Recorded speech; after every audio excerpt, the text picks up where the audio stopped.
30 secondes. Wow. Question. Alors, non. Affectif. On va faire la première introduction. Tu veux présenter ta boîte en 2 minutes?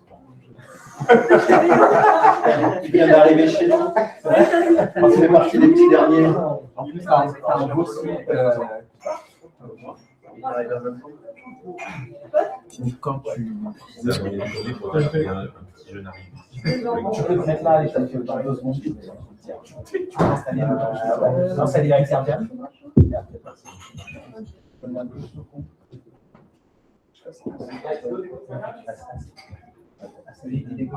Personne n'entend, vas-y, Nicolas.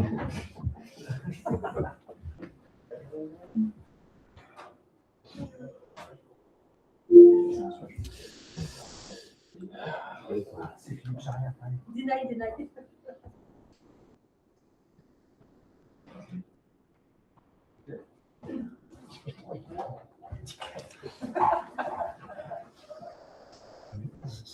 Ah oui, par contre, si vous êtes connecté sur le Meet, il faut que vous enleviez le micro et votre... ouais.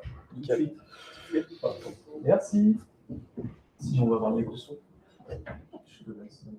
Je sais pas comment ça va.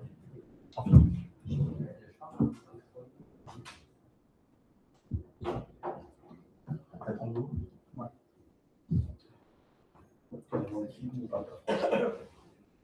Et puis, on a des anglophones. Il y a des anglophones par là. Ah oui, et anglais aussi. 3 langues. Anglais. Sorry for my in English in the text.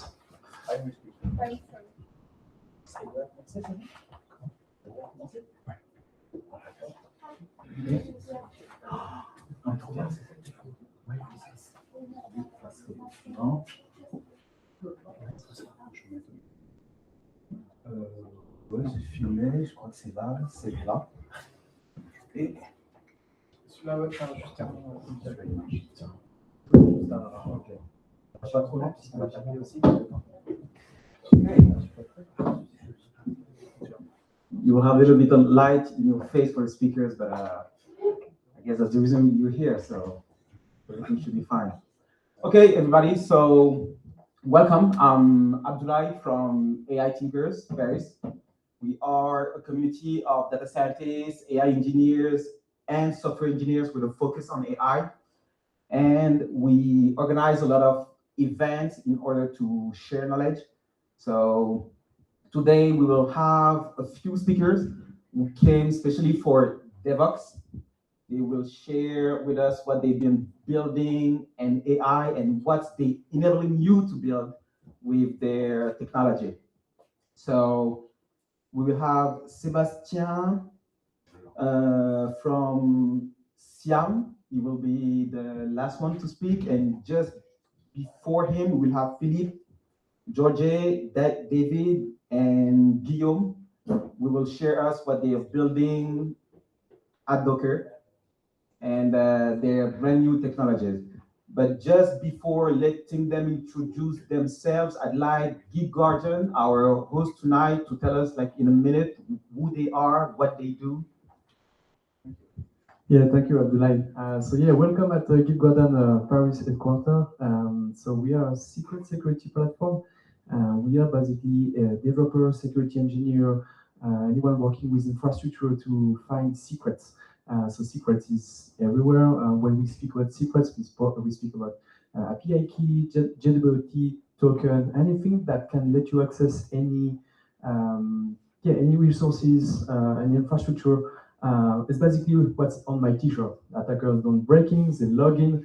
So we help you identify all these secrets, either they're in VCS, Slack, anything like that.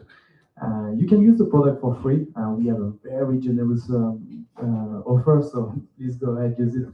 And if you want more sources, anything, just let us know. And yeah, enjoy the night. So it was a pleasure to welcome communities here as developer. Yeah, and important things, if you are looking for a restroom, they're on the right side. Yeah, and enjoy the night. Thank you.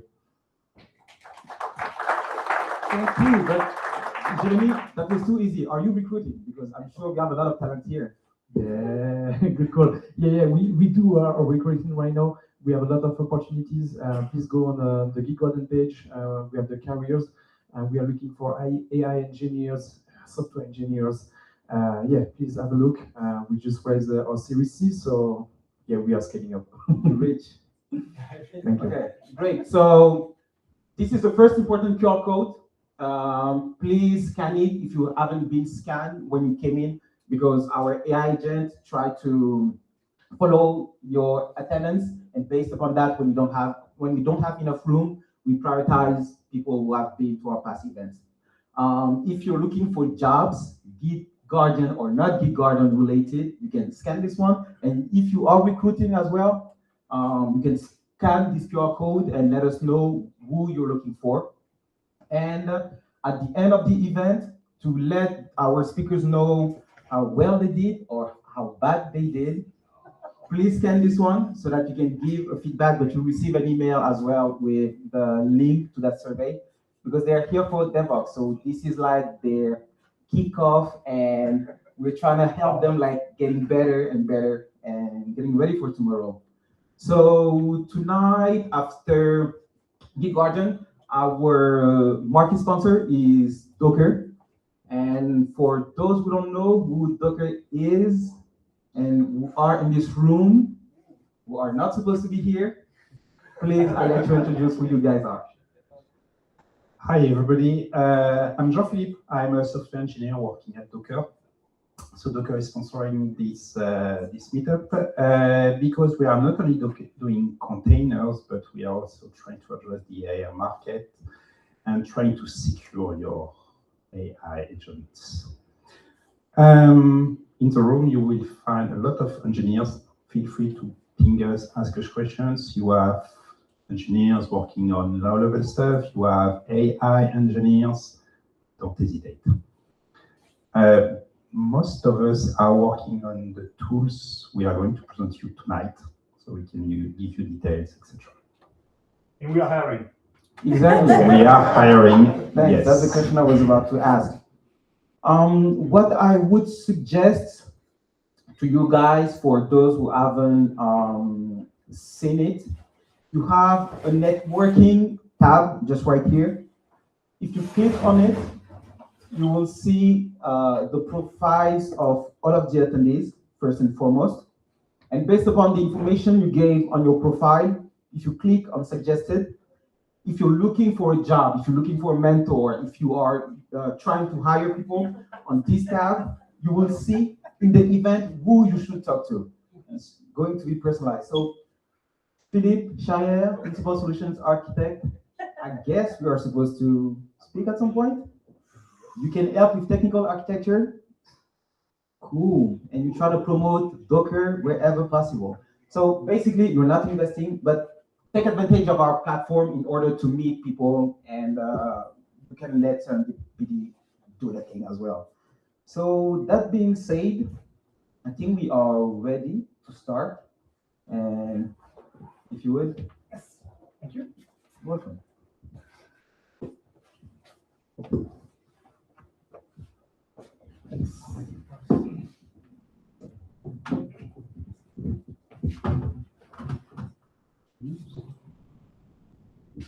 Hello. That's loud. Hello, everyone. Can we switch the screen to the...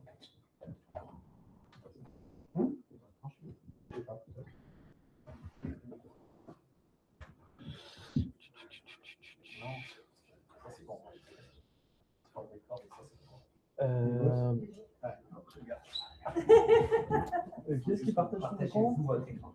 Vous pouvez partager par-dessus. Partage. Ouais, c'est partagé, oui, je Tu l'as partagé alors. C'est bon. Tu peux enlever ton écran. Ok. All right. C'est bon. Are you guys seeing, or you prefer turning the lights off? Maybe you can turn the light off. People in the back. It's not a matter of light, it's blurry. It's going to get better and better. Yeah. All we need to do is spend 10 minutes on each slide. So So you have 10 minutes. That's one One slide. Okay, cool. All right, let's go. Hello. So yes, so Georgie and I were working for Docker, and we've got a couple of slides for you and mostly demos. We're going to talk about Docker Agent.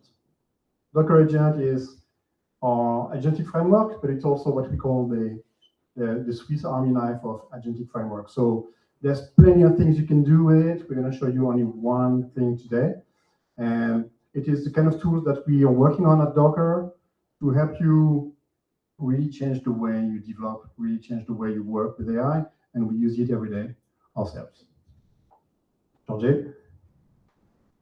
Yeah, so this is my name. You can call me George or Georges if you're in French. Yeah, I'm principal engineer, or I guess by coder now. Does anyone even code these days? So yeah, that's me. Yeah, and so both of us, we started to work on AI about almost 2 years ago. Docker and CP. The first project was Gordon. Gordon is the chat assistant you can find in Docker Desktop. Docker Desktop is our main product. You can install it on Mac, Windows, Linux. And there's a chat assistant. And we started really small with Gordon, and then we tried to grow it. And back then it was funny because it was a different world, right? It was 2 years ago, like eternity ago. We started with Llama 3, GPT-4o. We had no MCP, no Opus, no nothing. It was the beginning of vibe coding, but mostly those people were just considered as crazy. And now, what do we have, Georgie? Well, I guess, yeah, now, I mean, we have Opus 4.6 or 4.7 since last week. And I would urge you to try also GPT 5.4 because it's something else. MCP was all of the rage for like 6 months, and then now it's even going out. You shouldn't be using it. I guess everyone says you should use now just a shell. And we even have like agent orchestrators. You're not anymore just like using the AI to autocomplete your code. You're using AI for them to work for you. And yeah, we even have code bases that are 100% coded by agents, reviewed by agents, bigger. Yeah, we need bigger. So questions for you all. Who's using AI to code or do they have? Okay, a lot of people. The rest you can leave the room. Like, who's even coding those days? But like, way fewer than for the first question. And also, who's using agents for something else than coding? Cool. So we're going to show you something about Docker Agent. You can really use it for many use cases. And it's really good for coding, but we're not going to talk about that. So yeah, Docker Agent, a bit more about Docker Agent. It's really a Swiss Army knife. So Swiss because you can choose from any model, any tool. You can really connect to any kind of model. The list is even longer than that. So it gives you a lot of flexibility, a lot of control. You can use remote models, local models with Docker Model Runner, but also you can use Llama if you want. It's rich. We use Docker Agent to code Docker Agent itself every day. A lot of us in the team, we use Docker Agent to code. And there's lots of features. We are going to show you all of them. And what's quite nice also is that the first use case to get started with Docker Agent is just being able to write some YAML file. You can use it in more advanced use cases with the Go SDK, for example, but we're going to show you what you can do with YAML. And yes, we use it in production. Now, Gordon, our chat assistant, is based on Docker Agent.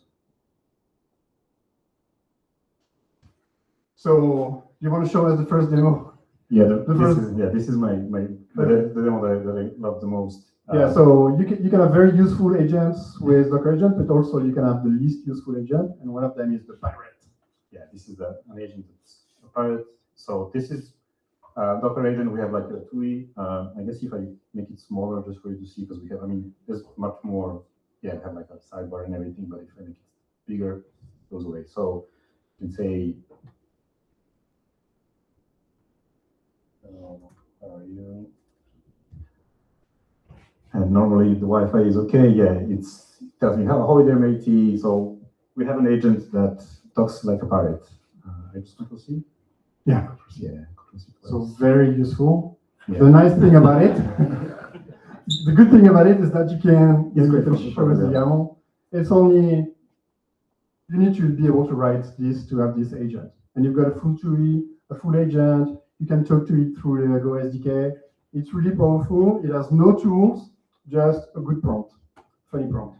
Yeah, I mean, the TUI prototypes are like you only need the model and instruction, like the welcome message is more just like for the TUI to show you the message. But like in 2 lines of code, you have an agent that does something useful, which is like make you smile. Yeah, we're gonna try to do a bit better than that. So yes, specialized agents. So you work anywhere in a company, big, small. You might have APIs, knowledge bases, things that you want to use through your agent. You want to give access to those tools to your agents because you need to solve complex enterprise workflows and all that stuff. And we're going to build such agent today in front of you. The only thing that we are not going to do, we are not going to use an enterprise API. We're going to use a Pokemon API. But when I say Pokemon, think boring enterprise. Pokemon, boring enterprise. But yeah, maybe you've got lots of APIs, existing web APIs that you might want to give access to your agents. So we're going to do exactly that. We're going to take an open API that can be used to query a knowledge base about Pokemons, and we're going to give that to our agent. But again, imagine enterprise, and you have like your APIs, you define it in open API, YAML. So yeah, to give access to this API to our agent, it's gonna take only 2 lines of YAML. This is the more complete example. So we're gonna give instructions to the agent. We're gonna give it a model. We're gonna choose a fast one, quite expensive but quite fast, and we're gonna give it what we call a toolset. So the toolset, in fact, under the hood, what it's going to do is going to grab the OpenAPI spec. It's going to say, oh, I've got now 97 endpoints I can use. Each of those endpoints will be one tool for me, the agent. So we're giving basically 97 tools to our agent. In 2 lines. Yeah. Can you? Yeah, let's run it. So let's open it. So yeah, we have the welcome message. So yeah, we don't see, but if we click on tools, we can actually list all of the tools that it found in the OpenAPI definition that we have. So yeah, so I have no idea what a Pokemon is. So yeah, yeah, you can list the Pokemons, you can list the regions, you can get the spec of the Pokemon, you can get the egg group. I don't know. And you can get buried. So anyway, you can ask questions to your agent now. I'm going to ask it in French. It's basically asking the statistics of the starter pack of Pokemon, the 3 Pokemons. Yeah, it's like, yeah. And so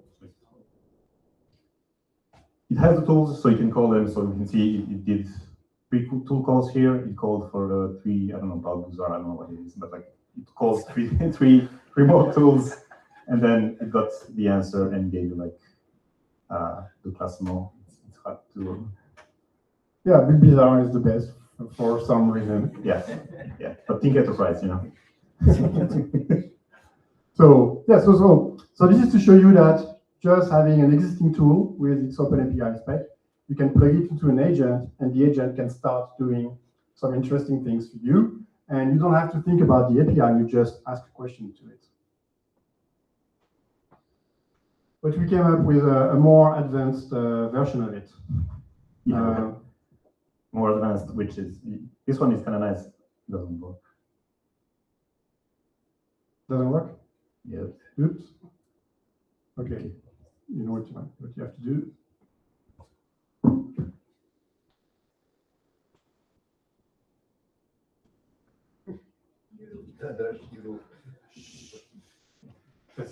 Okay, so it's basically the same, but we gave it 2 extra comments, a /quiz and /battle. /quiz, the agent will interrogate the API and will come up with a quiz for us, the user. It's going to ask us questions and it's going to give us a score. And if we have time, we can organize a battle. The battle will be like the agent will organize a battle between 2 sub-agents. Each of them will pick a Pokemon and will fight against each other. Yeah, we'll show you the agent after, but like this is like a multi-agent system where we have the root orchestrator agent and then the red and blue trainers. But when you talk now here, What's interesting also is that each of those agents, we give them a different model. You can have a fast trainer or an experienced trainer or whatever, and you can choose a model, or you can give different instructions to each of those trainers. But let's start with the quiz, and the quiz, you will have to participate, I'm afraid. Yes, because I tried it earlier and I was at 0.5. So the first question. So this is this is a tool, a special tool that we have in Docker Agent that. Electric.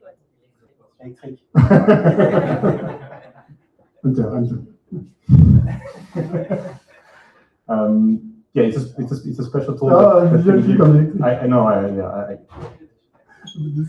What? We were right. I know you were right, but I didn't put it. I put something else.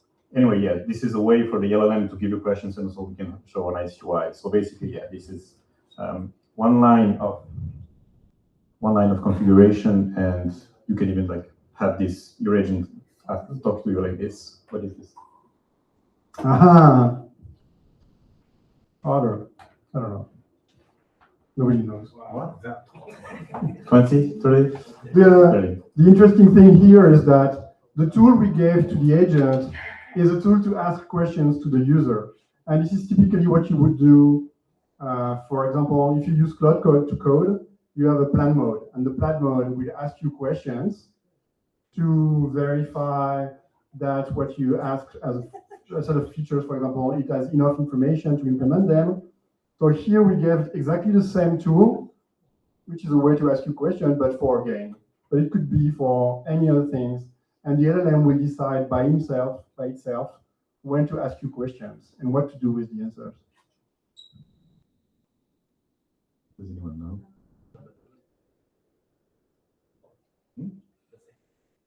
The second one? I don't know. You're a junior trainer, sorry. I guess we can try a battle just if you want to. The battle it's going to take place. So here, basically, we created a more complicated YAML with 2 sub-agents, and each sub-agent will be coordinated by the top-level agent, and it's going to ask us questions so that we can define constraints on the battle, and the Pokemons, basically the agents, will fight against each other. There's going to be a lot of text. Most of us, we don't understand what's going on.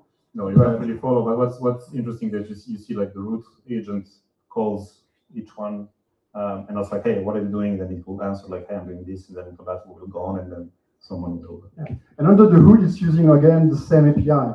It's using the API to know all the attacks for each Pokemon. It's using the API to know what are the impacts of each attack.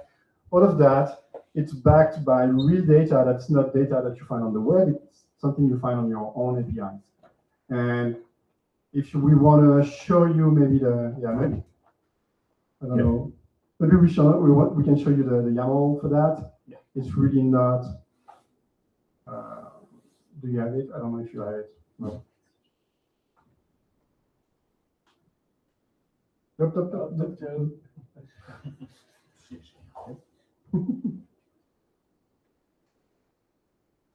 You can go a little bit down. So it's still the same instructions, some welcome instructions. The tool set, we gave the user prompt. This one is a one-liner, just allows it to ask you questions. And then we define slash commands. Each of them is a separate prompt. And when the user types those slash command in the TUI, it runs the prompt. And then we've got sub-agents, and each sub-agent has its own description, instructions, its own model, and we can give it special tools. I don't know, maybe a sub-agent needs to calculate, to compute things, so we can give it a shell, or we can give it another kind of tool. And maybe another agent needs to search the web, we can give it tools to search the web. All of that, imagine an enterprise, you can really create your agents that are more very complex, with lots of features that you're going to get for a very small amount of effort from Docker Agent. Maybe you can skip the next two. Yeah, we didn't show you that. All of that is in Docker Agent, and I think that's it.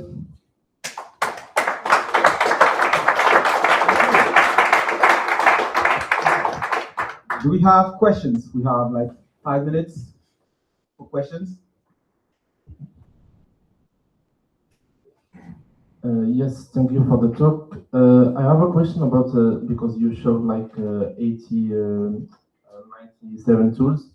So I'm question is about context overloading. So how do you handle that since it could have like multiple descriptions and it could overload? And my second question is about skills. Is there, because you didn't show that, so is there any integration with skills? Yeah, so for the first question, for any toolset that you add in your YAML file, you can also filter the tools, so you can give it only the tools that you want. So, for example, last year, there was like a GitHub MCP server that had 101 tools, which was, I mean, I don't know why they did it, but you can just filter out tools that you want. And the second question was skills. But there is a limit for how much tool we can add, like? Yeah, I mean, OpenAI is 128, but never go above 15 because the LLM will just, it wants to use the tools and then it will use them in like interesting ways, and you will end up with something that doesn't work for you. But we have tool filtering. I think it depends on the use case, but yes, if you want to have a specialized agent like this, really what you need is to give the smallest possible amount of tools, and the OpenAPI spec will give you access to all the tools, but then you can really pick the one you want, and it will make usually your agent more efficient.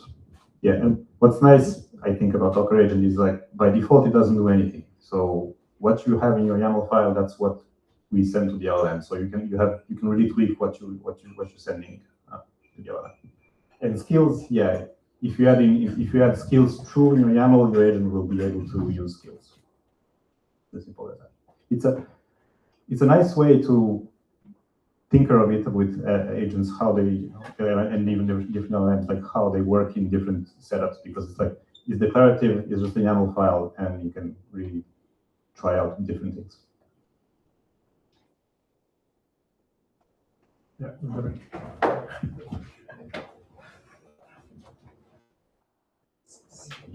A quick question, like, so all the agents are separate containers, and if they are given like same API, do they conflict with each other?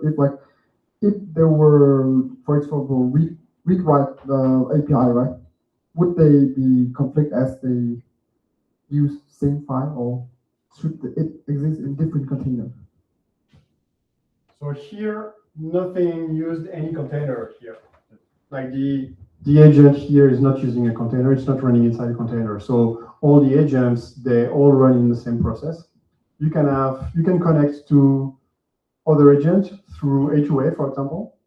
So Docker agent can expose itself as A2A or can consume A2A agents that are running elsewhere. You can also run that inside a Docker sandbox if you want, or you can run it inside a container also. And if you need to have the same set of tools, like usually there's no conflict between sub agents if they have the same tools. It's not a problem. But sometimes in one agent, you can give it tools that have the same name. Like let's say you've got two open APIs with the same tool names. We try to not rewrite the tool names, so you can end up with conflict. So there are ways to solve that, but usually it's not really an issue.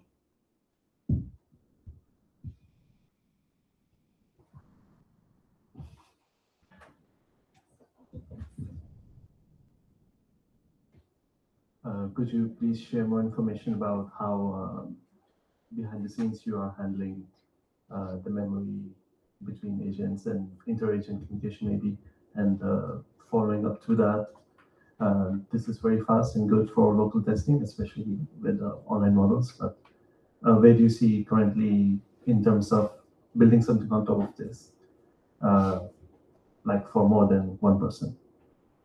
Yeah, so So we have two. So when you're in a multi-agent system, we have two ways that you can define agents. So we have the sub-agents, which is the parent agent sends a message, and the sub-agent has like doesn't know anything. The only thing he knows is like he gets a new, completely new context. And we also have handoffs, where it's basically in between, like in the middle of your conversation, you can switch to another model, another agent. Sorry. So those are the two ways we have for inter-agent communication. You can have also share memory. And there's also we have a memory tool, and also there's to-do tools that we have a tool set that can be shared. So you can also have like I don't know 3 agents and have one to-do tool set that they share and they can like work on something. We have multiple pieces. Yeah, for that question, maybe you can ping us after, and we can discuss about scaling it and how we use it at Docker to scale our Garden. Definitely, they're there for the networking, so please come to them and ask questions if it wasn't clear enough or if it was too interesting and you couldn't ask everything that you have in mind. Thank you very much. Thank you.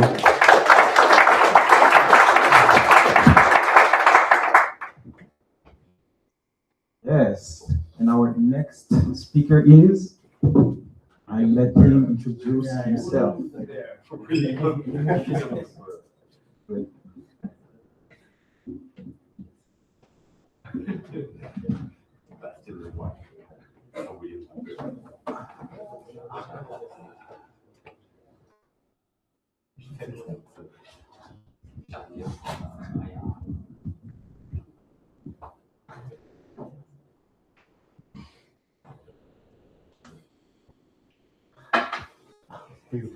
Come on.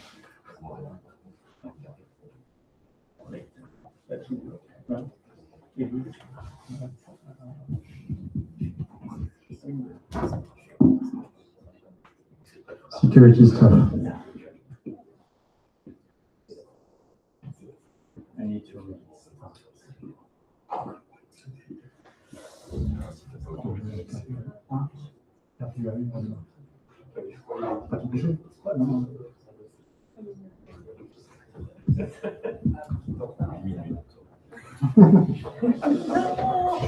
Seven minutes.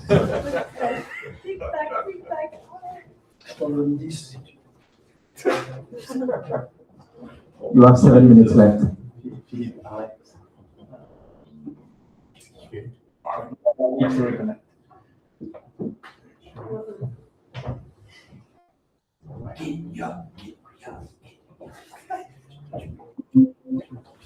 Got it. So, Software engineers are very scary about giving permission and stuff like that. So that's why. Okay. So someone told me that should be only demo, no slides. So I haven't anything ready to share with you except demos. I want to talk about Docker sandboxes. So this is a bigger what I need to move that. What? I don't know if I close that. Okay, it's good. All right. Come on.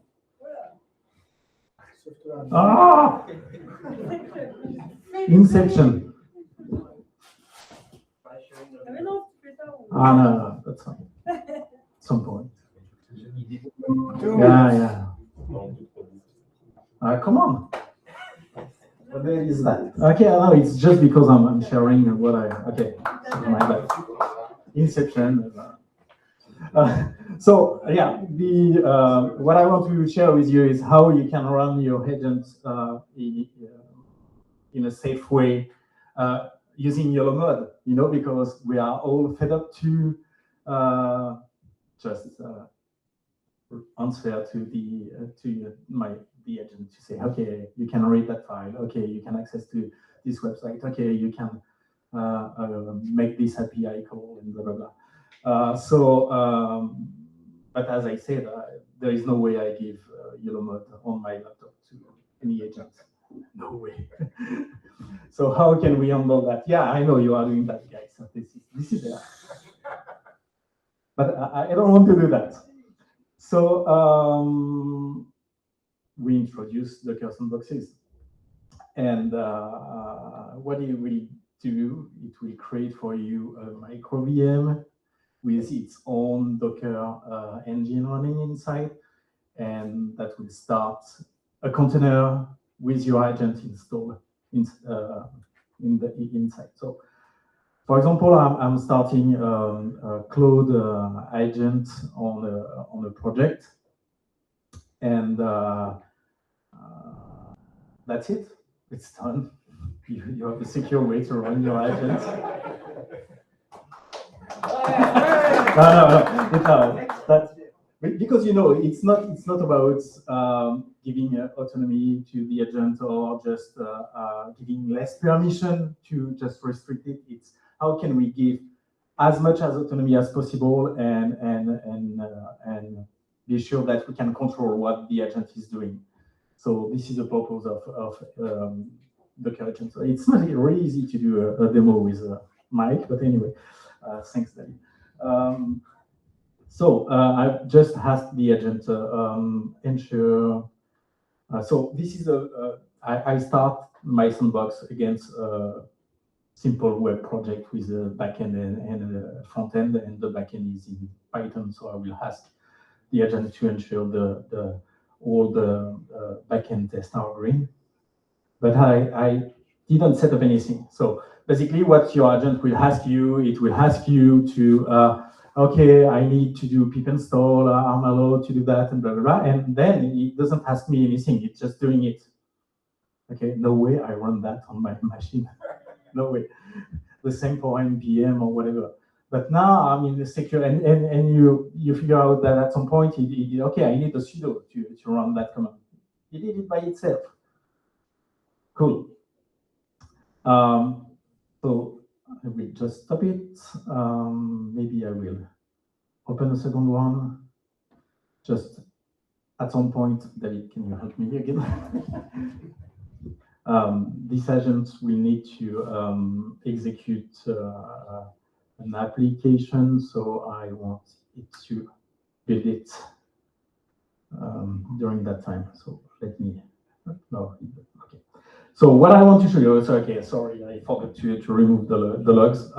But what I want to show you is that if I do Docker exec, SBX, sorry, it was called Sandbox before. So that was Docker Sandbox, it's SBX. SBX LS, I can see all the sandbox that have been started on my machine. And I can also do some exec command. And that exec command, I will ask my dev, that's dev board. Yeah, my dev board machine to do SBX exec dev board. What are the process running inside? That's just to ensure that I haven't any contact with my host. So yeah, what we can see that we have an agent that is running with Sleep Infinity. We have a container and a Docker daemon running. And then there is my Docker Compose Up process that is building the application on the other side at the moment. So this is cool.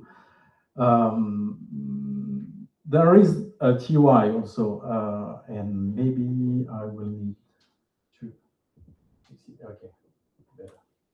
And if I do just SBX, I get access to a nice TUI that will show me all the, so I can create a new sandbox if I want directly. So I didn't tell you, but there is by default Cloud Codex, Copilot, Docker Agent that are available, but you can create your own image. This is Docker image running. So you can create your own Docker image with your own agent and your own configuration. And if I go back to my dev board sandbox, I can see all the traffic done by my agent. And you can see some stuff are blocked and some other paths. And this is because we have some network rules that are applied. So when you start your sandbox, you can define 3 modes. The first one is deny all the requests. So you will have to give access to any URL to your agent. You have the hello whole. This is okay. You can access the whole internet, do whatever you want with the risk. And you have a balance mode that is giving you some rules already defined, like the access to default cloud network infrastructure, or you could also have all the access to the agent API, obviously, all the code and container registry also, and so on. Okay. So if I go back, okay.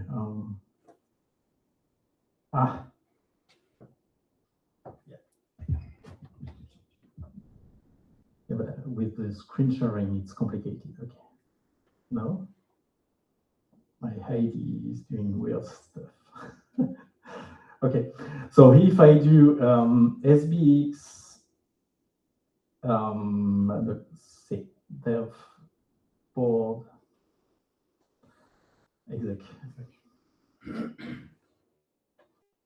Dev board, and then I want to curl something like the Devoxx website. When I run it,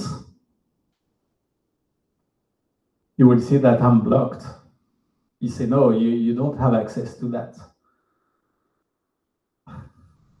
If I go back over there and go to the network log, you can see that Devoxx appear over there. And if I click on it, I can hello it and say, okay, no, I want to be able to access to the Devoxx website from my agent. Come on.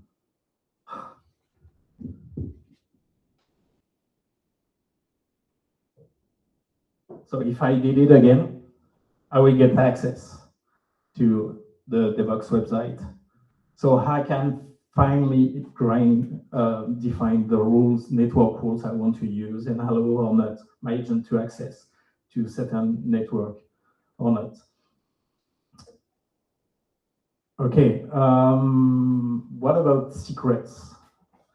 Because your agent is running inside sandbox container, running inside its own VM, blah, blah, blah, and you don't want to share your secrets to that agent. So what there is some commands that you can run about the secrets. I can't see anything. Come on. And if I do secret ls, I will see all the existing secrets that have been set. So I have a global configuration for OpenAI and GitHub. You can decide to configure a secret only for specific sandboxes. And how can I create a new secret? That could be very easy. I think that's good, David. As big secrets, and then just ask to get my Anthropic key available inside my sandbox. So you have to know that when you do that, especially for the global one, you have to create a fresh sandbox, because that will be done at the injection will be done at the injection of the at the creation of the virtual machine. Okay. Great. Now my application is running. So if I do SBX exec, no, run. If I go back to dev board and I ask to start the application,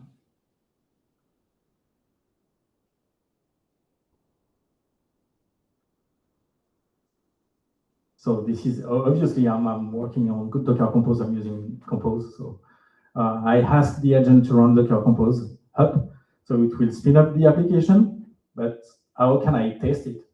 It's inside the sandbox. I don't have access to what is inside. So we added some command that allow you via ports to publish some ports, and then what I'm able, I forgot to show you, but the application wasn't running, and then look, I have access to my wonderful application. Okay, so the application is running inside the sandbox, but I give it access to it. So, and just to show you, I can do. Yeah, I know. If I do port and publish,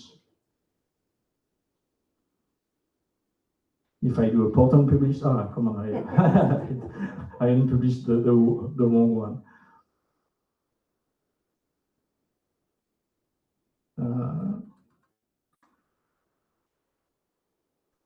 If I unpublish the right one, I don't have access to my application anymore. But it's still running inside the sandbox. Okay? What if, and that's the last demo, what if I want to have multiple agents running on the same source code? What I can do is I can run a second, codex. I can, I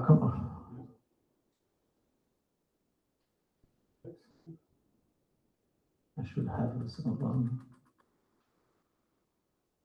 Okay. No. Okay. So my second, yeah, because I need to create it.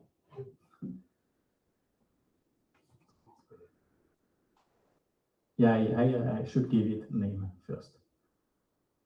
Okay, and what I will do I will use --branch auto that will create automatically for me a Git work tree, and then the source code will be split, and they won't touch each other, so they can work together on the same stuff. So you can see that there is a work tree that have been created for you automatically, and then I can ask him exactly the same question, and he will start working on whatever I want. That's it. Maybe just for you, I have slides, obviously, but take away quickly. The main point is not to bigger.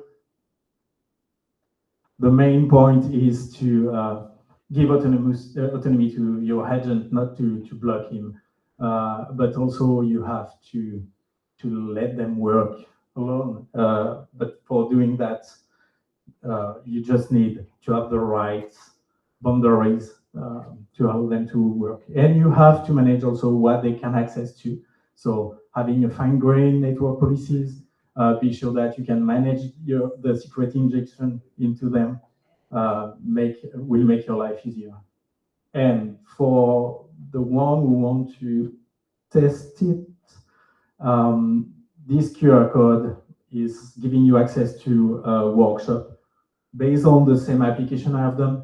It's a step-by-step workshop where you will install SBX, and then you will have all the stuff I show you. You will be able to go more in details and see how you can manage very finely, very fine the network rules and stuff like that. That's it.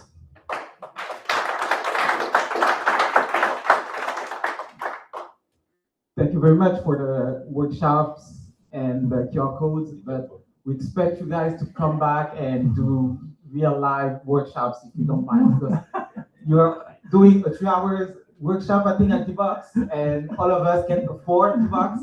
So no, we are not doing a 3 hours workshop on that at Devoxx. One of you is doing No, we are doing a 3 hour deep dive about Agentic compose application using tiny models, but nothing about sandboxes. We will love the 2.5 hour deep dive. So based upon your feedbacks, please ask them to come back. And in the meantime, do you have questions? No questions? Everything was clear? That was clear enough? Oh, cool. Oh, it's useless, maybe. It's definitely not, because I know somebody here was having those exact questions yesterday. So yeah, perfect. So yeah, you can already install it and use it for free. Yes. Yeah. It is? Okay, cool. It's closed source, but it's free. Great. So I suggest we take like a 10 minutes break for drinks and refreshments before the last two lightning talks, if it's fine with you. Yeah, I guess it is.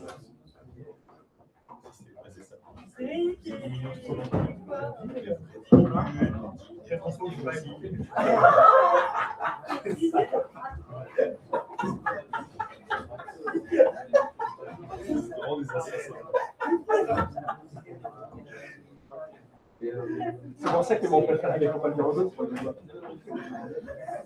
Et c'est toi qui as fait le micro quand tu as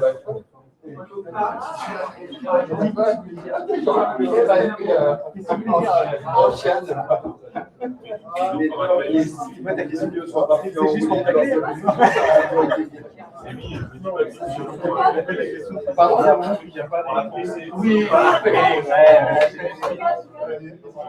non, oui, c'est pas que on va démontrer la QCDX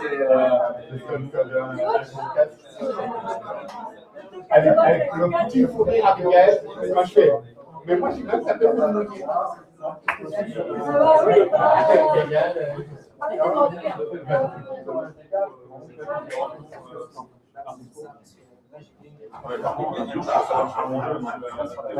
En fait, par les avions, on va faire un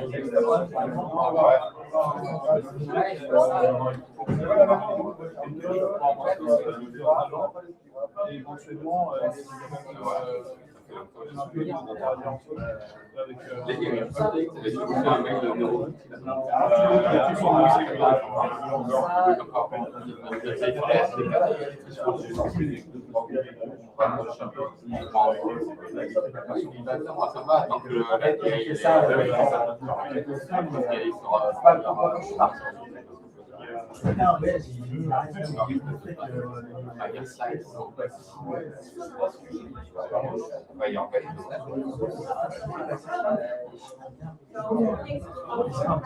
après, c'est la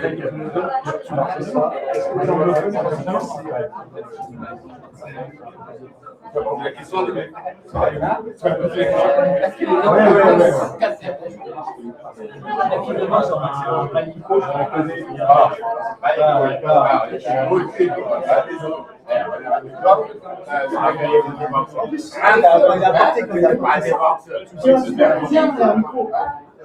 alors, moi, je ne prends pas les couilles, c'est comme ça. Quand j'ai vu, je ne prends pas les couilles.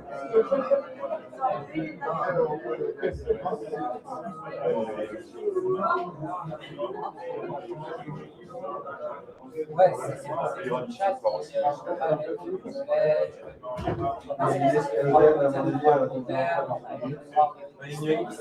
fait, elle est juste c'est une journée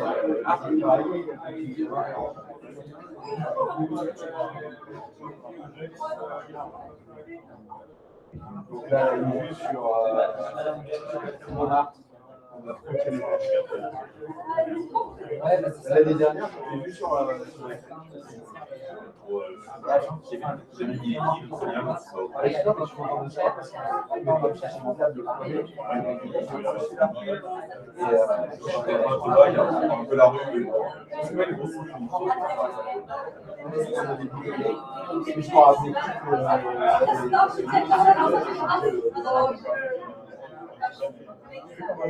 Alors, si c'est tel qu'il faut, il y a un monsieur qui est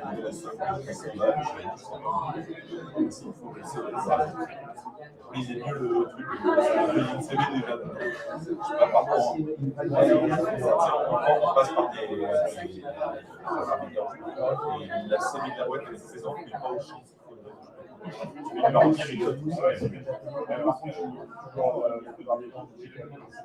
ah, mais l'empreinte, c'est bien.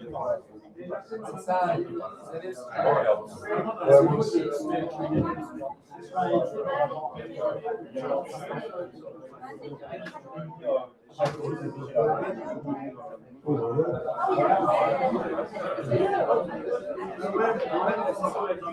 Il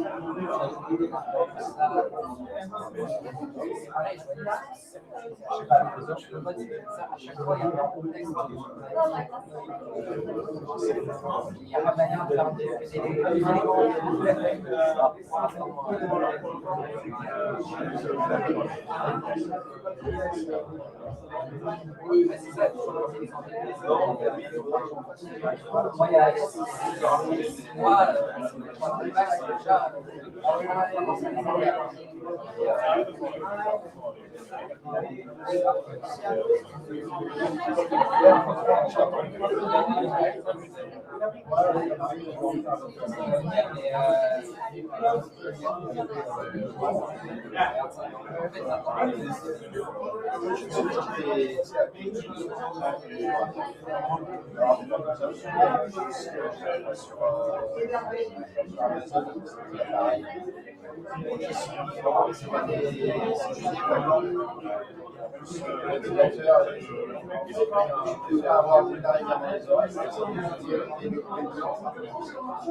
Et ben voilà,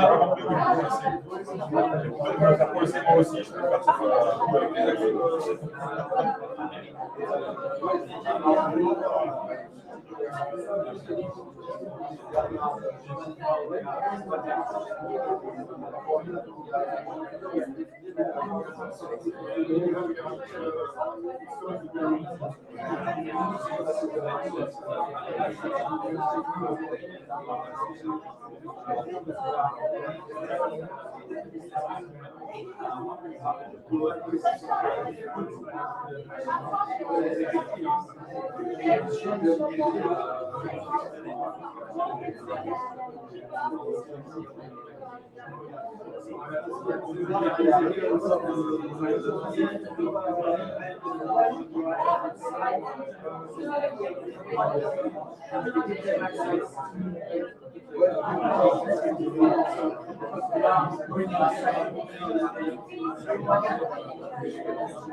Okay, guys, I suggest we get back to work.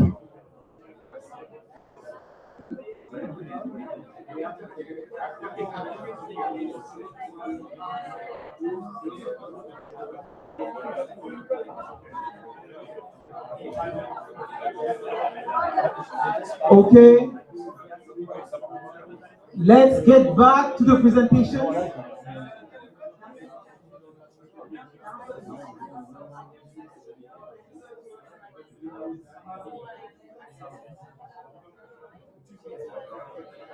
Okay, guys, if you want to eat, let's get back to our seats. We have like 2 lightning talks left. I mean, 1 talk and 1 lightning talk.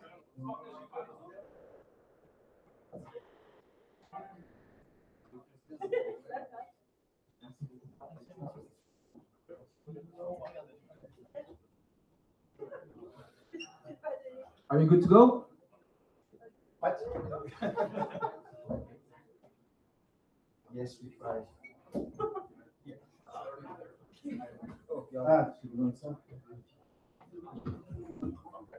In English in the text. You're talking to me?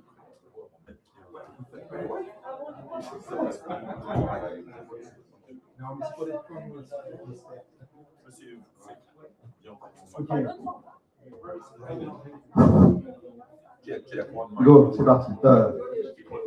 Go. Yes, I thought that it was in French, but apparently no. So prepare your ears to bleed. I'm Philippe. I'm solution architect at Docker. So I'm not an engineer. I'm working with the engineer, with the customers, and with the technical account manager. I have a kind of hobby. I love playing with a very small language model. Who is using small language model? Okay, you have no choice. I'm saying that because Guillaume and myself, we give a talk on Thursday about how to use very small language model. I mean 4 billion parameters. With Docker Compose, Agentic, Docker Compose, and Docker Model Runner. I'm doing this with Guillaume during 3 hours in French, but we did it in English in Belgium, and it was a nightmare. I will speak about what we learned and what I learned by preparing this long presentation. It's the version number 5. And soon we will do the number 6. Yes, yeah. He did not know, but tomorrow almost. So let's speak about my Mac. Probably it's a little bit small. I have a MacBook Pro M2 Max. It's not bad, with 32 GB of RAM. Honestly, I was really happy when Docker sent me this MacBook. I think you have 128 gigabytes. Okay. I didn't know before. And if you are playing with very small model, you probably know this tool named LLM Fit. Who use it? Okay. So I try it, and the first model is Quen Free Coder 30B A3 quelque chose, something. Sorry. A3B. And the fit level on my machine is perfect. In fact, it's bullshit. If I try it, I will be able to say, hello, I'm Philippe. So the model will answer, hello, Philippe, what can I do for me? I would like an explanation about structure in Golang. And at the second round, my machine will freeze, in fact, and I can't stop it. And I spent weeks, probably months, to annoy the Docker Agent team, saying, I don't understand why Docker Agent cannot run with small language model. And it was because of, not this one is too big, because it was because of the memory pressure. So let me just this one. So on a Mac, you have the physical memory and the memory used, all the application. Who is using Docker Model Runner? Okay. Next time, I would like that more people use it. You can use it in a terminal. There is an API, and you can use it in Docker Desktop. So I will search this one, Quen 3.6. I will take the the 2 billion parameter. Not 5. Yes, you're right. Never mind. Hello. So you can use Docker Model Runner inside Docker Desktop. Please explain the rest struct.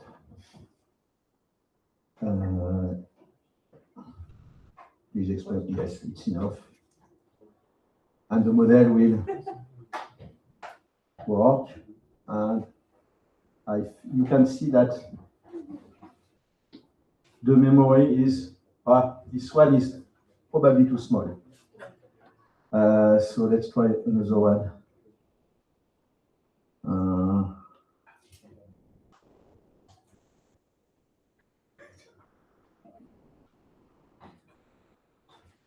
2, 4. If I try the 9 one, I can stop the presentation. Explain struct in Golang. You can notice that nobody helped me with the micro. No, it's too late.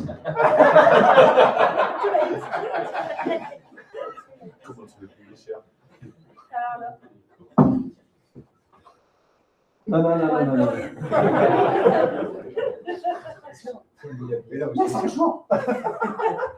And you see, this time, the model is working, is pretty fast on my machine, but the memory pressure is very high.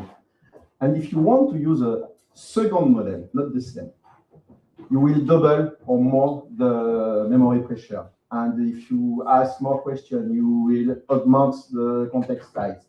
And at this moment, your machine will die.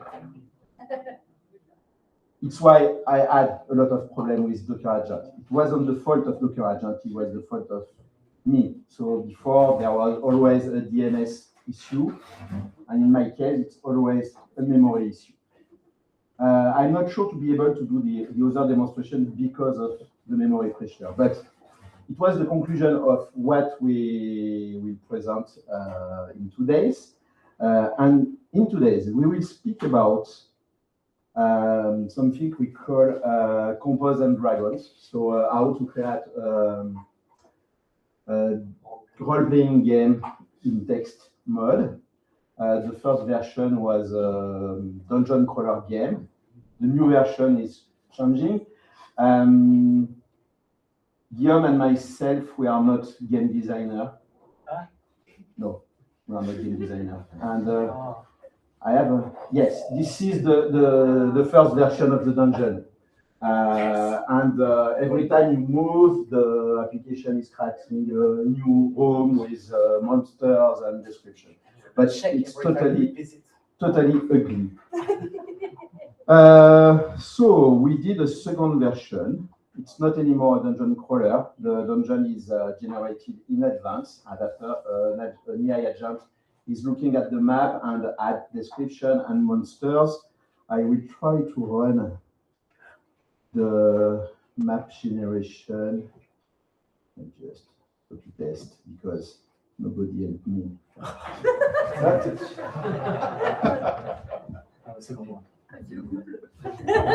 Too late. No. So this is this one. So I'm using Docker Compose plus Docker Model Runner. Bigger? No. No, I need paste, so I will increase it if needed after. I'm using, yes, Docker Model Runner, Docker Agentic Compose, the micro, Docker Agentic Compose. This is an integration of Docker Model Runner in Compose, a graphical library to generate the map. It's a little bit long. Remember the memory pressure and my machine. So this is the map. Thank you. So the map is fixed. You can select the number of rooms, the generation of the non-player characters is handled. You can move from certain room, and with that, the model, another model will be able to generate all the description. So the entire game has several components. This is a kind of buzz bingo EI at Docker. We use MCP gateway, the Docker MCP gateway, Agentic, Docker Compose, Docker Model Runner. What else? And for the version number 6, we use Docker Agent. So there is a dungeon. It's an MCP server, and the MCP server is handling the room, the monsters, the moves, and the fights. There is a dungeon master. It's AI agent. And we have NPC agents. So it's kind of small agents, and they expose a REST API. At the beginning, I wanted to use A2A, but it was too complicated for me at this moment. And I did not have the Cloud API key. And we have a unlevel boss. So it's like the NPC agents, but at the end you have to ask, you have to give the boss some answers. It's a Sphinx, and to be able to exit the dungeon. And I will try to show you the dungeon with Docker Agent. It's not the last version of Docker Agent, so you will see the black and white version. This is this one. I will start. Again, I use, of course, Docker Agentic Compose. And I need just to connect to the TUI.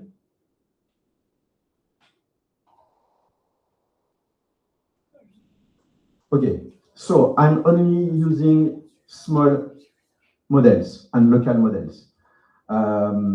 You cannot see all the NPC, but we have several agents. And I will try, so the Docker agent is connected to the MCP server, so I will try something like, show me the map. For the next version, I will need you because I have a kind of issue for the display. But it's my fault, but I don't know how to solve it. So, the root agent, the main agent, call the MCP server to get the map. Theoretically, it's displayed in instant mode. But I did it last week, so I'm here, and I will try to go. I don't know. Oh, it's not the same map. Not sure. So I will try to go to the south twice. Georgia, I'm sorry, I cannot cheat with Docker agent on this yet, so I can ask him to go to the exit. So you can see here, it's all the tool call to the MCP server. Describe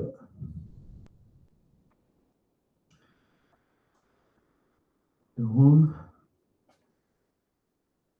Oh, I was sure I was in another room, but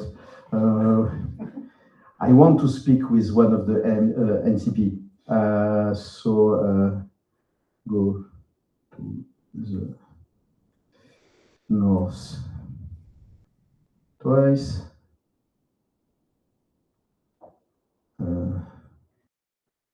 One again.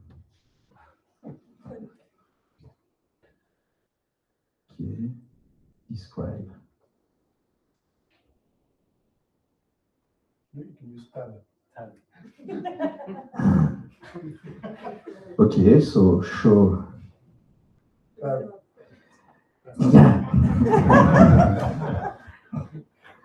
Where I am. He's lost. Okay. Same place. So yes, Moving. I go back. So I need to go north again. The last time. So go to the north.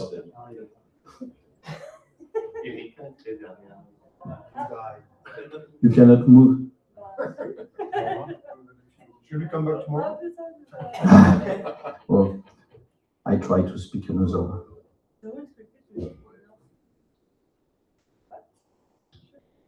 I think I failed my demonstration.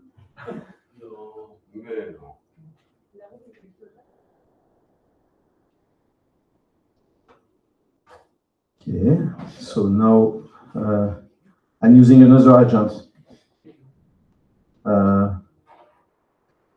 What is your name? Strange, normally you should switch to the agent. Switch to.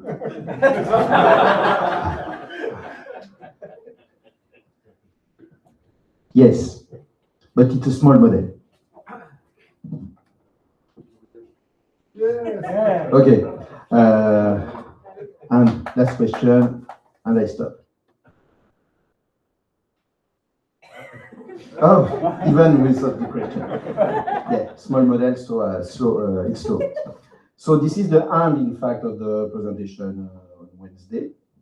Not Thursday. Okay. Never mind.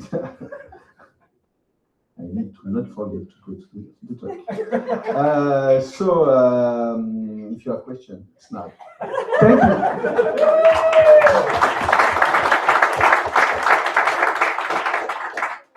And you can use the agent with only one hand. Yes. We have one question in the back, and then I'll come back to you. C'est une vraie question. Ah. In Spanish? Of course. Thank you so much. This was very fun. Having lost a personal laptop, motherboard permanently, to trying to set up the inference. I'm using it quite often, but I have a question about the underlying local models and how does Docker model run use it? What does it use behind the scene to run the models? Okay. And also, I noticed a lot of agents, they use the same model, but I imagine you won't be creating several instances of the same model to run the different agents. So one thing I've noticed a lot with local LLM usage is it's very tricky to run several requests at the same time because it's a limitation of Llama CPP or Llama that uses it. But if you want to use something more capable like VLM, it's very complicated. And often in the enterprise, they're also using a Docker container to run their tool properly. So I'd like some more insight about how the Docker model runner today is running these models and what should we expect in terms of. Okay, your question is very long, so and I'm very old, so no memory. I'm like a goldfish. In one line, I'm a tiny model, yes. I give you the summary. I give you one line summary. I'm joking. It's okay. So about the trait on my machine is to use the same model. So the model is loaded only one time. So you can use several agents, but with the same model. If you use several models on my machine, you are fucked. You need something better, bigger. What we are using to, from an engine perspective, with Docker model, we are using a wrapper around Llama CDP, VLLM, and probably soon with MLX, but I'm not sure. And right now, I think that's it. But we didn't invent something more. We didn't try to reinvent Llama CPP. Llama CPP is doing the job and is doing quite well. So we only use it and just adding some helpers. And VLLM probably is better for production than Llama CPP. But locally, Llama CPP is perfect. There was another question in your long question. No, it's just in terms of performance. Okay. In terms of performance, I don't know more than what I experimented on my machine, but I'm sure if you have 32 gigabytes of RAM, use only a model of 4 billion parameters with the quantization around Q4, I think. I was able to use correctly bigger model, but I choose a higher quantization. So I lose some, yes, precision, accuracy, yes, perfect. But at the end, even on my machine, and with Docker Agent and with, I'm using a new model named OneCode. It's a 4 billion parameter model.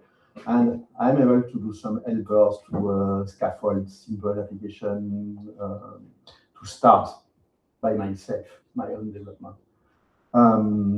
So yes, I think it's useful. I use it to create a news roundup and so on. Thank you. We really have time for one last question, and then So the we last can ask more question questions. No, it was about one of the agent you had was only providing a small API. Why not using sandboxes? Because Guillaume was no. You didn't read my last blog post. Ooh. Yes, I do. Yes, I do. So Guillaume was speaking about sandboxes today. I prepared the demo. In fact, it's a part of the demonstration of Compose and Dragons. We did it some months ago. But I have some demonstration of Docker Agent inside Sandbox with small model runner. With Docker model runner with small language model. kind of that. And just the trick is to use a policy to open the appropriate port on localhost to be able to join Docker model runner, because this is not the same Docker engine. Docker model runner is not inside the sandbox, but it works perfectly like a charm. Thank you very much.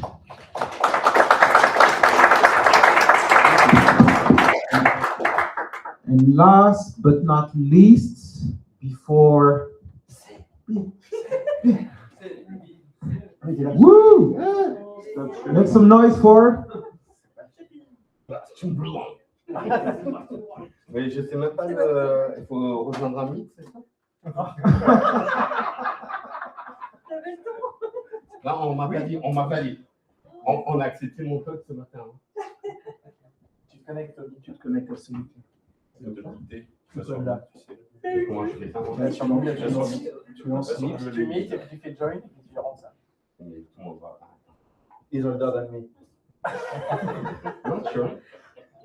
Okay, why Sebastian figure out how to do that. If you want to know more information about the build, you can click on the presenters page. DP.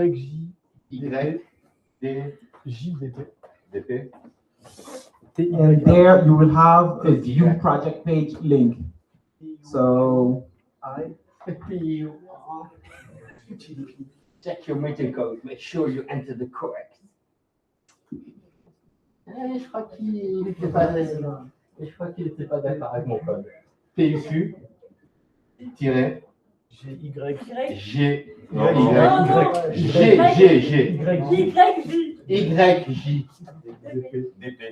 so in case Sebastian doesn't present tonight, you have his presentation page just right here with all of the information, all of the technologies that he's using, all the related projects that he might have. He's back.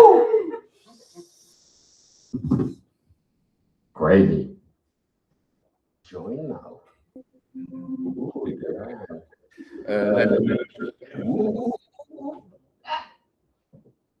Okay, so everybody please mute your mic.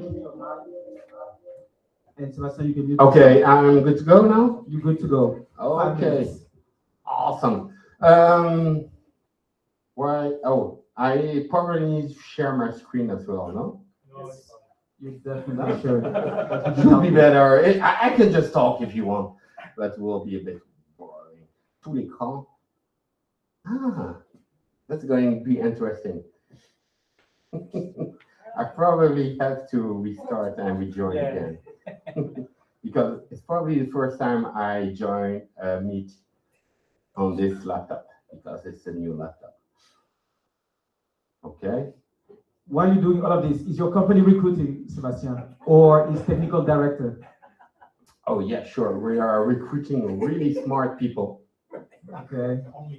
Only smart people. You're in the right room. Then. Looks like, yeah. Sorry. I was making, oh, there we go. Join, no, Cloud Native course. Not at all. Du tout. Meet. But just, sorry, but people, I was informed this morning that I was accepted for this talk, so I was not really prepared for that. PQJY DP TY Pardon.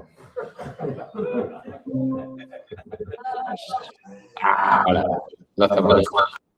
Hop, on coupe la caméra, on partage l'écran et ça va le faire. Sorry, I will switch to English. I'm just writing now. Okay, there we go. Yeah, awesome. Oh yeah, there we go. Hey, yeah. Okay, I'm sure you're hungry because you are smelling the pizza. I'm smelling that too. But thank you. Don't worry. In 10 minutes, it will be ready. Okay, so we had some really interesting talks tonight. but there are two topics that were not covered and which, in my opinion, are the future of agentic workflows. The first one is Java. Yeah, no one, yeah, I'm a Java champion. But believe me, I think in 2 years from now, 90% of the workloads of Agentics workloads will be running on the GVM. Challenge accepted.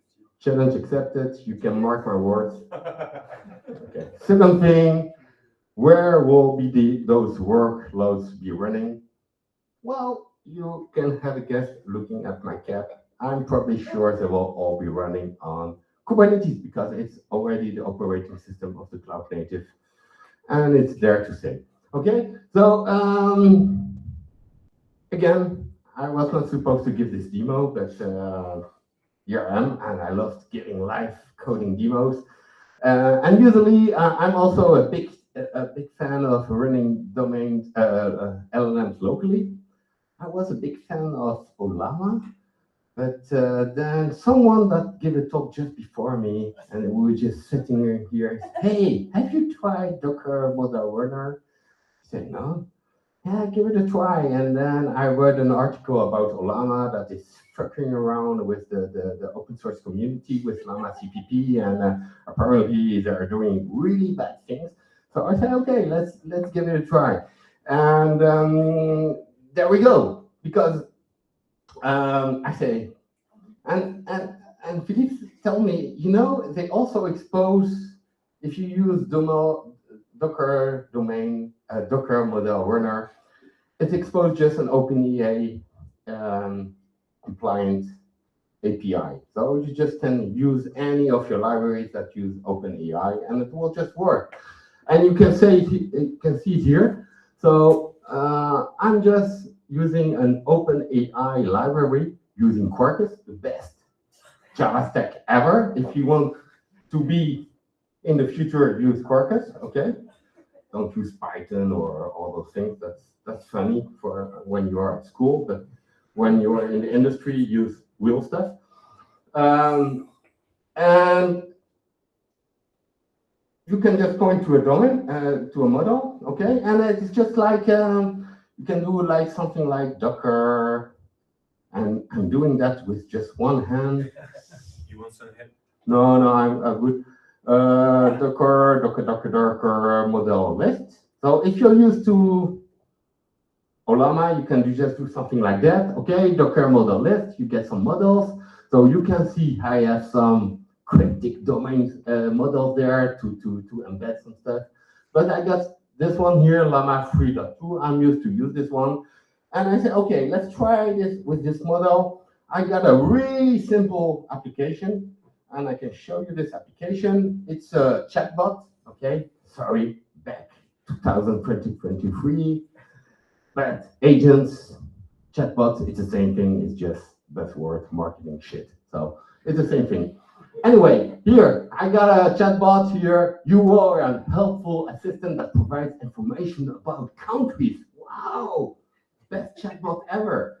And you get a user message and you give it a country name, okay?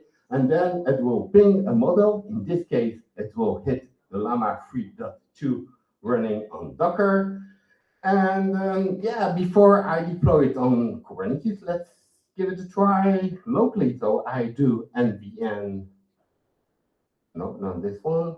Okay, because it's a Java project, so I can just run it with Maven. Okay, let's give it a try. Okay, it's running, and I just open a terminal and I do curl. Okay, and now let's hope on my history because I'm really lazy. Yeah, localhost chat, tell me more about France. And I think I changed just the port because, okay, tell me more about France. No, okay, there we go. 8080, oh, sorry. No. Oh, I didn't save it. Okay. Ah. 81. Up. Come on, save. Okay, there we go. I just stop it. I should not have to stop it, but just to be sure. Because 8080 is used in my Kubernetes cluster because that's the follow-up of my demo. Okay, there we go again. I do my curl again. And it's fucking around. So. Oh, it's HTTP.port here? Yeah. Okay. I changed that. Oh, you're right. I just changed that, of course, because I'm the kind of guy that changed his demo flows just before the talk. There we go again. Thank you, Clément. Well, just to check if you are paying attention. This time is good. Okay. There we go. Ooh. Okay. Chat resources /low.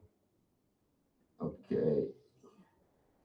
He's not helping me. 1991 for the English speakers. 1991. Okay, tell me more about France. Okay, there we go. And where are you not happy? /hello. Did I miss the /hello? Oh, yeah. Because again, thank you, Clément. There we go. Okay, so it's running locally, and that will use a local domain running on my laptop. Okay. Oh. Ooh. France.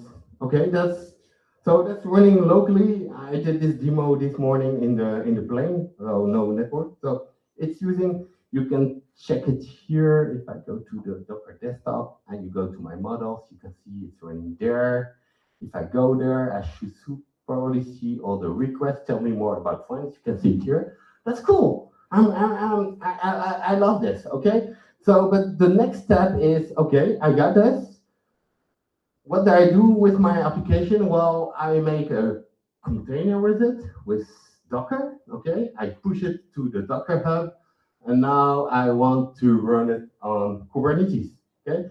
So if you're using Quarkus, it's pretty simple. You just have the Kubernetes extension.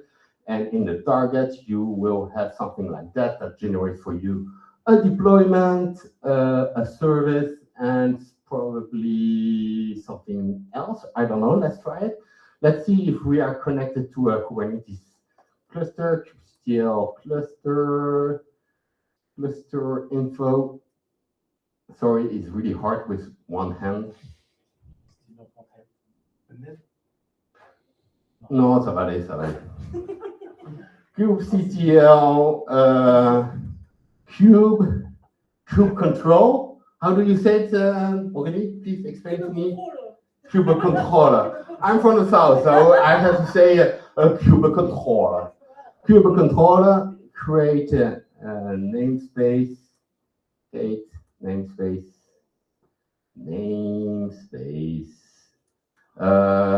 live Devoxx, something like that. Okay, there we go.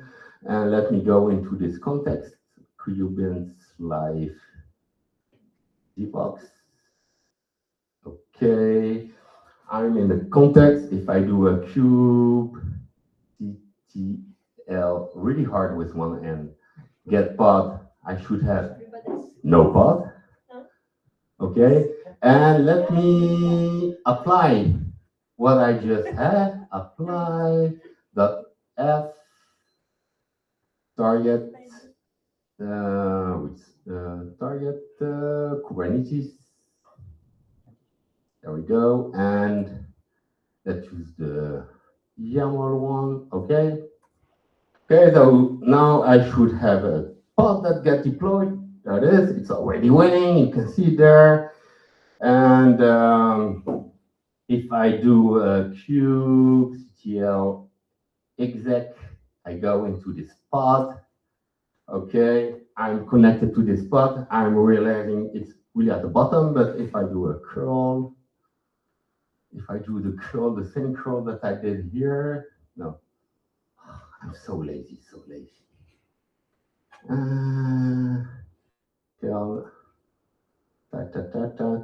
hello. If I take Ah, sorry. Merci. OK. Ah ouais. Ah ouais, là on parle. Okay, I'm inside the pod. Okay, I'm inside the pod. And this pod is running in Kubernetes, and I can still ping my Docker model runner. Okay, that's pretty cool. Merci, Guillaume. Okay, so that was just the first demo. Okay, really simple. I can just, you saw it. It's pretty simple code. I got here my service. It's a helpful chatbot. I package it as a, I didn't show you the command, but I can show you if you want, just to be sure. So you know I'm not joking around. I just did a Docker, probably go to my history. Yeah, that's probably one Docker build. Okay, and push it. I did a Maven clean package before, of course, to have the jar, and then I just push it, and then I just can deploy it on Kubernetes. So that's great. That's the first step. Okay, but again, I'm a big fan of, let me go for all my windows. I'm a big fan of Kubernetes, but also all the ecosystem around it. Does anyone knows about Knative? Raise your hands. Yeah, I know your hands, but no one else knows about Knative? Okay? That's a shame. Knative is, let me go there. Knative is a native solution to Kubernetes to have even more serverless. For me, Kubernetes is already serverless, okay? You don't deal with machine infrastructure. You say, hey, I have this workload, this container, I want to run it. I have to create a deployment, a service, maybe a config map, maybe a gateway, okay? With Knative, it's the same, but you say, okay, I just define one resource, it's called service, a Knative service, and I just point to a container, and it gets deployed on Kubernetes. And the great thing is, if I don't get any request, I just kill back to 0, and I wait. When I get an HTTP request, I just wake up. If I get thousands of requests, I can just kill to maybe 10, 50,000 to pods, and then I just kill back to 0. Okay, so Knative is really the way to go if you want to do some serverless on Kubernetes. And since I already have a, let's say, a container, I just can, let me go back here, and let me show you how it looks like. I installed Knative, and there we go. No, that's the, sorry, that's the incorrect one. Again, that's the, there we go, follow. Oh, Knative, look at this, 11 lines of YAML. I say, I want the service of the kind of Knative for this Docker image, okay? And let's deploy that. So I already deployed that. And if we go here and I go just, merci beaucoup. I do a wedge on get pods, okay? I'm on the incorrect Kubernetes Knative serving, okay? I have some pods here, but I don't have my chatbot running here, okay? And let me do a curl, and here I go shamelessly around my history because I'm really lazy. Okay, so here I say, tell me more about friends, and keep attention. Ooh, look at this. I got here a new pod getting deployed, giving me the answer. So that's awesome. Okay. And that's the funny part with Knative, because after 1 minute, it will scale back to 0. That means that I have to talk to you during 1 minute. I can also take a pause and drink some water.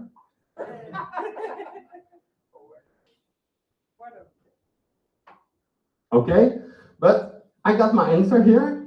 And look at this pod, this one here, the DMR for Docker Model Runner Kubernetes Test. I'm really good at naming stuff. 55 seconds. I think I put the limit, the natural limit is around 1 minute, but because you give an answer, it should be a bit more. And let me just be 5, 4, 3, 2, 1. Yay! And it's just terminating. And now my pod is just, my deployment is at 0 pods, okay? All of this, just to finish, and then we can have pizza. That was a starting point for me. To be completely honest, I was laid off from my startup like a piece of shit end of last year. And I had some time left, so I worked on some cool stuff. And the result of that is something called, I prepared all my stuff here. I got something, if you go to siltech.org, that's the ultimate result, okay? Because I just show you here at the beginning, Knative, some stuff, but with Knative, you can wake up a workload with some Kafka messages.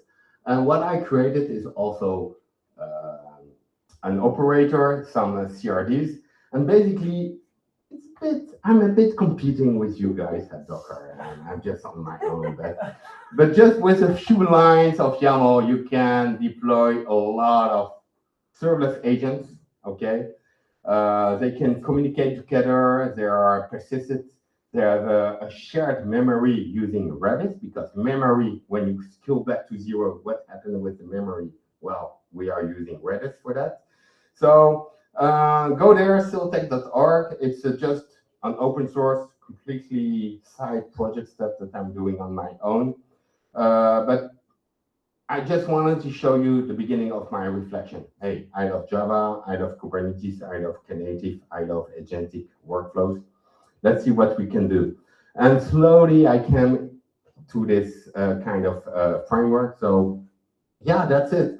And I don't want to bore you too much longer. I want you to enjoy pizza. And for those that are at Devoxx, we can meet at Devoxx. If you have questions, let's have questions around a slice of pizza. Thank you so much. Thank you. Do you have questions? No questions? Okay, I guess we all know what it means. Bon appetit, we have some beers left. And so go on our page, paris.aithinkers.org, if you want to know about our upcoming events. And yeah, that's it.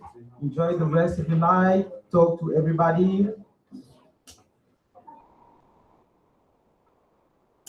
Thank you, Guardian, and thank you, Docker, and thank you guys for making it this late as well. And thanks to our volunteers from Hado and Vasi and Alexandre and Mario and Lamine and everybody who make it.